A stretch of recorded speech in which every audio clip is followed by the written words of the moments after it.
And we can ask that Splunk team or SolarWinds team to put it in a single dashboard so they can configure from as per our request.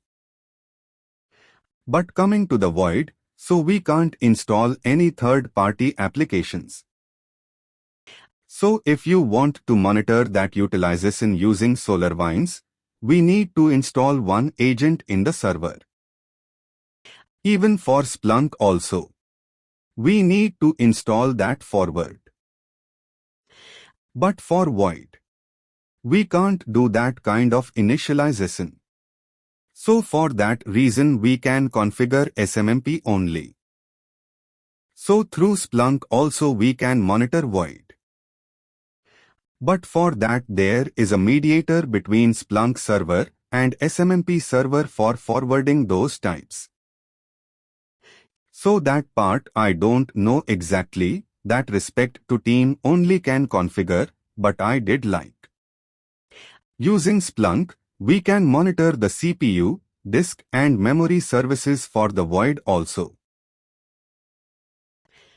Just our SMMP traps will be forwarded to that SMMP server. From SMMP server they will inject those logs to Splunk server. Okay. So there in the middle they will write something I don't know exactly, but from Splunk and they can query that logs and they can configure as per our request. Like in case if the CPU utilization is greater than 80%, immediately we will get a notification and also service notification. Perfect, that's right. Now go to Cyberark Set Services, just to see so Cyberark Event Notification Engine.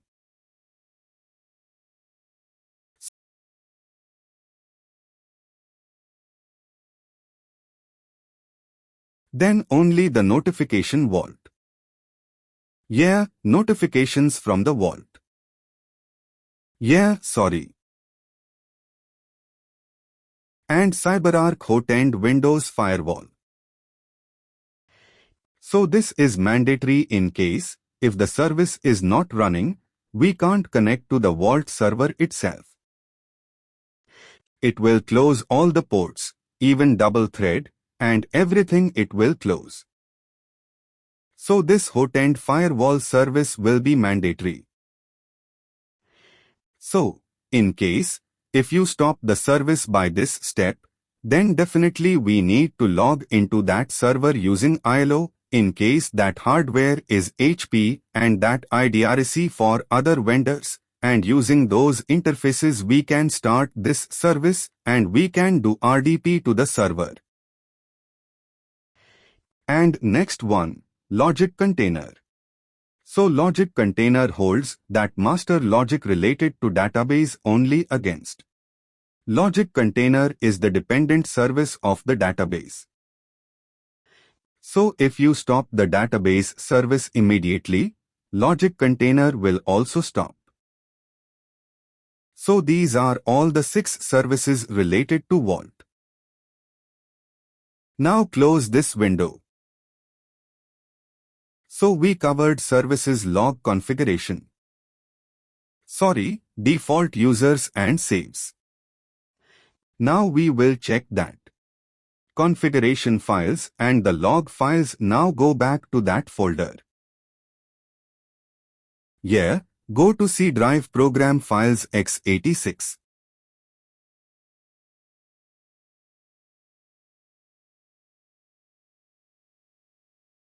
Server yeah.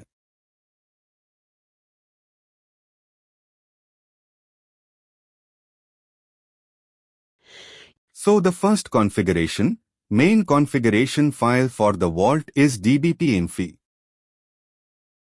So in case, if you want to make any configuration changes to the Vault, then we need to do those changes in the dbp-infi.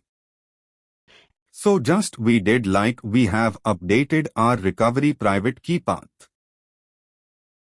So that path we need to update in the dbp-infi. And for example, if you want to open, So by default only one port will be opened from the vault, that is 1858. Okay, so that is the default port of the vault. Apart from that port, if you want to open any other ports, like 3389, so for taking RDP from any other component server, we need to write one firewall rule in the DBP-INFI. And the next in case, if you are integrating LDAP and if you want to add a few queries, then we need to add those things also in the DBP-INFI. And if you are integrating syslog, so again we need to make those changes in the DBP-INFI file. Okay, so if you want to make any configuration changes to the vault, we need to update those in the DBP-INFI. So for every configuration file they will give one good file. Also in case, by mistake, you did some changes to the DBP-INFI file and it got corrupted, then we can restore using DBP-INFI. Okay, now delete the DBP-INFI file.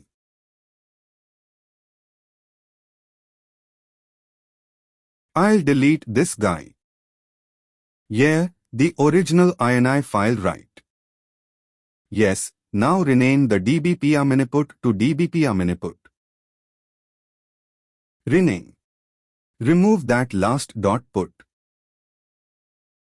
Yeah.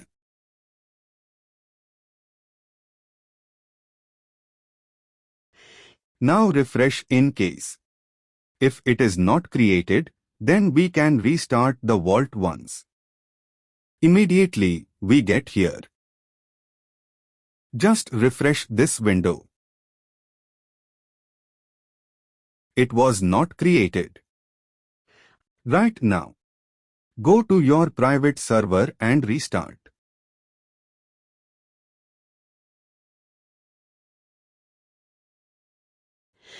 So if you restart, if your vault has started appropriately, it means your DBP-INFI is fine.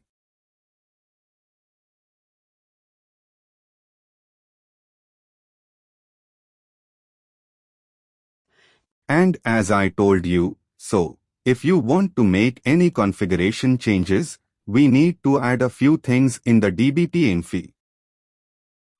So, for example, you are planning to integrate this log with CyberVault. But you don't know. Just a moment. So, but you don't know what are the parameters we need to add in the DBP-INFI. So for that reason they have provided one sample file also. Just close the DBP-INFI file. So now we can see that the DBP-INPut is not created. So you can just close this and below you have a DBP-INPut. So here we can see. So, for example, if you take AutoClear Safe History, yes, 2415. So 24 means some 24 hours. Something is there, but I don't remember exactly. But like this we can add parameters. So if you want to know exactly what that 2415 means, you can check that at oxkeber.com. So what is 24, what is 1, and what is 4, they can accept. Okay, now scroll down there below also, we can see so many things. So here, log retention equal to 7, log timeout 30.